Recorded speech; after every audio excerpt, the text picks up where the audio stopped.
ଆପଣଙ୍କ ମୃତ୍ୟୁ ହୋଇଯିବ ଯଦି ଆପଣମାନେ ଏହି 4ଟି କାମ ପ୍ରତ୍ୟେକ ଦିନ କରୁଛନ୍ତି।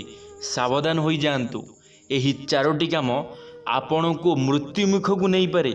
ଆପଣଙ୍କ ମୃତ୍ୟୁ ଘଟିପାରେ ଯଦି ଆପଣମାନେ ଏହି 4ଟି କାମ କରୁଛନ୍ତି। କ'ଣ ସେହି 4ଟି କାମ ଜାଣିବା ଆଜି ଆମେ ଏହି ଭିଡ଼ିଓ ମାଧ୍ୟମରେ। ତ ଚାଲନ୍ତୁ ସାଙ୍ଗମାନେ ଆଜିର ଭିଡ଼ିଓଟି ଆରମ୍ଭ କରିବା। ଆଚାର୍ଯ୍ୟ ଚାଣକ୍ୟ ଭାରତବର୍ଷର ଜଣେ ମହାନ ବିଦ୍ୱାନ ଥିଲେ। ସେ ତାଙ୍କର ନିୟପ୍ରିୟ ଆଚରଣ ପାଇଁ ଜଣାଯାଉଥିଲେ। କହିବାକୁ ଗଲେ ଚାଣକ୍ୟ ନିଜ ଜୀବନରେ ମିଳିଥିବା ଅନୁଭବ ଗୁଡ଼ିକୁ ନିଜର ଚାଣକ୍ୟ ନୀତିରେ ସ୍ଥାନ ଦେଇଛନ୍ତି। କହିବାକୁ ଗଲେ ଚାଣକ୍ୟ ନୀତିରେ କିଛି ଏମିତି କଥା କୁହାଯାଇଛି, ଯଦି ବ୍ୟକ୍ତି ତାହା ଅନୁସାରେ ଚାଲିବ ତେବେ ତାକୁ ସଫଳ ହେବା ପାଇଁ କେହି ବି ଅଟକାଇ ପାରିବେ ନାହିଁ। ଏହା ଛଡ଼ା ଆଚାର୍ଯ୍ୟ ଚାଣକ୍ୟ ନିଜର ଚାଣକ୍ୟ ନୀତିରେ ଜନ୍ମ ଓ ମୃତ୍ୟୁକୁ ନେଇ ବି କେତେକ କଥା କହିଛନ୍ତି। ଜ୍ୟୋତିଷଙ୍କ କଥା ମାନିବେ ତ କୌଣସି ବି ବ୍ୟକ୍ତି ନିଜର ମୃତ୍ୟୁର ସଠିକ୍ ଦିନ ଜାଣିପାରିବେ। ଜ୍ୟୋତିଷରେ ବିଶ୍ୱାସ ରଖୁଥିବା ଲୋକମାନେ ଏହି କଥା ଉପରେ ବିଶ୍ୱାସ କରିପାରିବେ। ଚାଣକ୍ୟ ବି କିଛି ଏମିତି କାମ ବିଷୟରେ କହିଛନ୍ତି ଯାହାକୁ କଲେ ବ୍ୟକ୍ତିର ମୃତ୍ୟୁ ଜଲ୍ଦି ହୋଇପାରେ। କ'ଣ ଅଟେ ସେହି କାମ? ଆସନ୍ତୁ ଭଲ ଭାବରେ ଜାଣିନେବା। ସାଙ୍ଗମାନେ ପ୍ରଥମରେ ହେଉଛି ଯିଏ ନିଜର ଧ୍ୟାନ ନ ରଖୁଥିବ। କେତେକ ଲୋକ ଏମିତି ବି ଅଛନ୍ତି ଯେଉଁମାନେ ନିଜର ଧ୍ୟାନ ରଖିବାକୁ ଜରୁରୀ ଭାବନ୍ତି ନାହିଁ।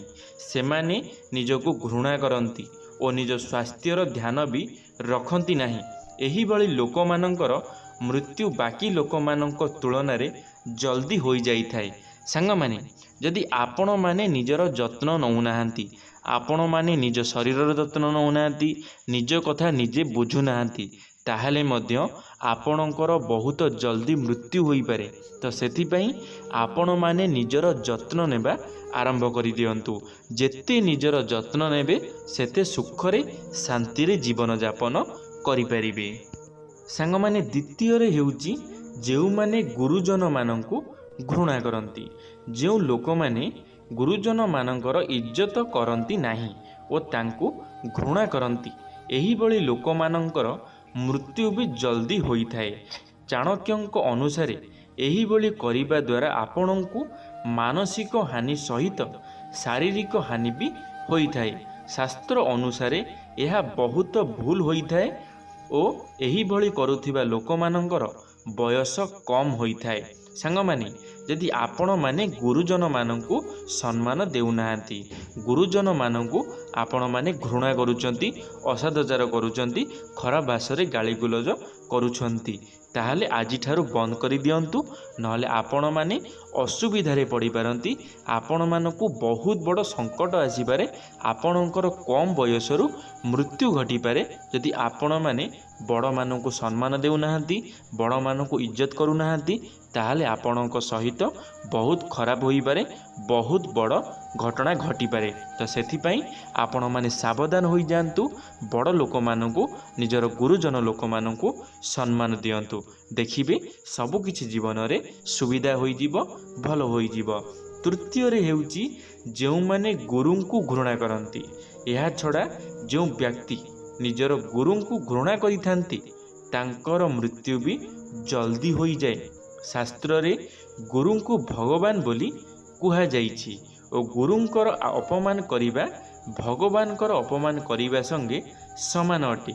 ସେଥିପାଇଁ ଯଦି ଆପଣ ବି ନିଜର ଗୁରୁଙ୍କୁ ଘୃଣା କରୁଛନ୍ତି, ତେବେ ଆପଣଙ୍କର ମାନସିକ ସନ୍ତୁଳନରେ ହାନି ପହଞ୍ଚିପାରେ। ସାଙ୍ଗମାନେ ଯେଉଁମାନେ ଆପଣମାନଙ୍କୁ ପାଠ ପଢ଼ାଉଛନ୍ତି, ମାନେ ଆପଣଙ୍କ ଗୁରୁ ଆପଣଙ୍କୁ ଭଲ ଶିକ୍ଷା ଦେଉଛନ୍ତି, ସିଏ ଆପଣଙ୍କ ଗୁରୁ। ଗୁରୁମାନେ ନିଜର ଭଗବାନ, ନିଜ ଭଗବାନଙ୍କ ସହିତ ସମାନ। ତ ଆପଣମାନେ ଯଦି ନିଜ ଗୁରୁଙ୍କୁ ଘୃଣା କରୁଛନ୍ତି, ନିଜ ଭଗବାନଙ୍କୁ ଘୃଣା କରିବା ସହିତ ସମାନ ହୋଇଥାଏ। ତ ସେଥିପାଇଁ ଆପଣମାନେ ଗୋଟେ କଥା ମନେ ରଖିଥାନ୍ତୁ, କେବେ ବି ହେଲେ ଆପଣମାନେ ମନରେ ଚାହିଁନଥାନ୍ତି ଭଗବାନଙ୍କୁ ଘୃଣା କରିବା ପାଇଁ, ଭଗବାନଙ୍କୁ ଅସଦାଚରଣ କରିବା ପାଇଁ, ହେଲେ ନିଜ ଗୁରୁମାନଙ୍କୁ ଆପଣମାନେ ବହୁତ ଅସମ୍ମାନ ଦେଇଥାନ୍ତି, ବହୁତ ଖରାପ କଥା କହିଥାନ୍ତି, जमारू इज्जत दे न थांती। तो सेथिपाई मु आज आपण मानकु कहि दउची आपण माने सावधान होई जांतु जदि निजर गुरु को आपण माने सम्मान देउनांती नहले आपण माने असुविधा पड़ी परिबे। आजि ठारू गुरु को सम्मान देबा आरंभ करि दियंतु। सांग माने चतुर्थ रे हेउची जे विद्वान को दुर्व्यवहार करि थाए।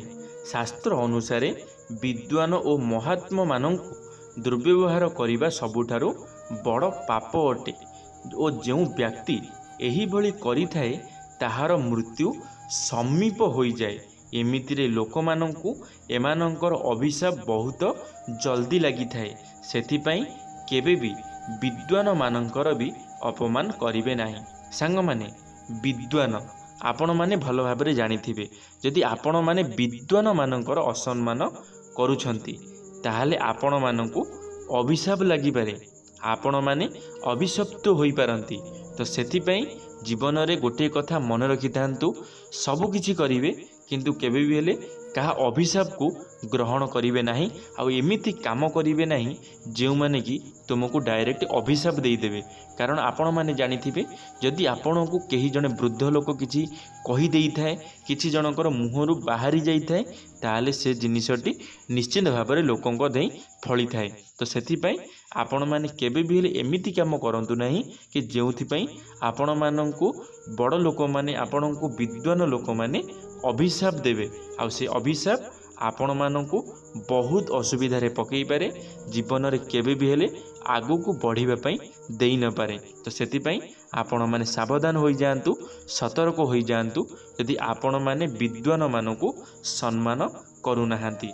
आ आपण मानंकु मु गोटे कथा कहि देबाकू चाहूची, आपण माने सबुबेल पई मन रखि थांतु आम पई समस्ते हेउचंती समान। तो आमे समस्तिंकु सम्मान देबा उचित। आमे धनी गरीब देखुचे, आमे उच्च नीच देखुचे, आमे बहुत किछि देखुचे, गोरा कला देखुचे, आमे बहुत किछि देखुचे, किंतु आमको से सब जिनस न देखी समस्तिंकु समान भाव में देखिबार अछि, समस्तिंकु सम्मान देबार अछि। आमे जेमिति समस्तिंकु सम्मान देबा आमे सेमिति समस्तिंक ठारू सम्मान पाइबार योग्य हेबा। आउ आमे जदि काहाकु सम्मान न देबा ताले आमको मध्य केही भी सम्मान देबे नाही, आ आमे भी सम्मान पाइबार योग्यता हेबा नाही। धन्यवाद सांग माने वीडियोटी को शेष पर्यंत देखिथिबारु आपण मानकु अशेष अशेष धन्यवाद। आशा करी मोर भिडियोटी देखिला परे आपण माने निश्चित भाव में निजको परिवर्तन करेइबे। आ जदि भिडियो किछि शिखिबा पई मिलिथिबो लाइक टे करिदेबे, सांग मानक मध्य रे शेयर निश्चित भाव में करिदेबे। कमेंट बॉक्स रे आपण मानकर मतामत रखिबे। यदि आपण माने आम चैनल रे प्रथम थर पई चैनल टी को सब्सक्राइब करिदेबे। धन्यवाद सांग माने। जय जगन्नाथ, जय मां सरला, जय श्री कृष्ण।